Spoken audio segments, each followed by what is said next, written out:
Imaginez deux jumeaux, Alice et Bob. Ils ont exactement le même âge et vivent sur Terre. Un jour, Bob décide de partir pour une aventure extraordinaire. Il monte à bord d'un vaisseau spatial ultra rapide, qui peut voyager à une vitesse proche de celle de la lumière.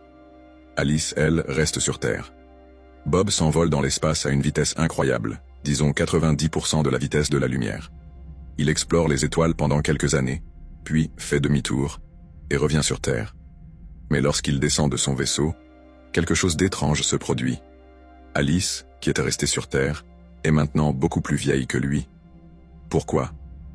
C'est là que la théorie de la relativité restreinte d'Albert Einstein entre en jeu. Selon cette théorie, le temps ne s'écoule pas de la même manière pour tout le monde. Plus vous vous déplacez rapidement, plus le temps ralentit pour vous par rapport à quelqu'un qui reste immobile. C'est ce qu'on appelle la dilatation du temps. Pour Bob, qui voyageait à une vitesse proche de celle de la lumière, le temps à bord de son vaisseau s'écoulait beaucoup plus lentement que pour Alice, qui était restée sur Terre. Ainsi, même si Bob a l'impression d'avoir voyagé pendant, disons, 5 ans, pour Alice, 10 ou 20 ans se sont écoulés. Le paradoxe vient du fait que, intuitivement, on pourrait penser que les deux jumeaux devraient vieillir de la même manière.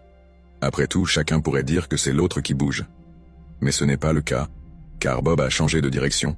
Il a fait demi-tour pour revenir sur Terre, ce qui signifie qu'il a subi une accélération. Cette différence dans leurs expériences explique pourquoi le temps s'est écoulé différemment pour eux.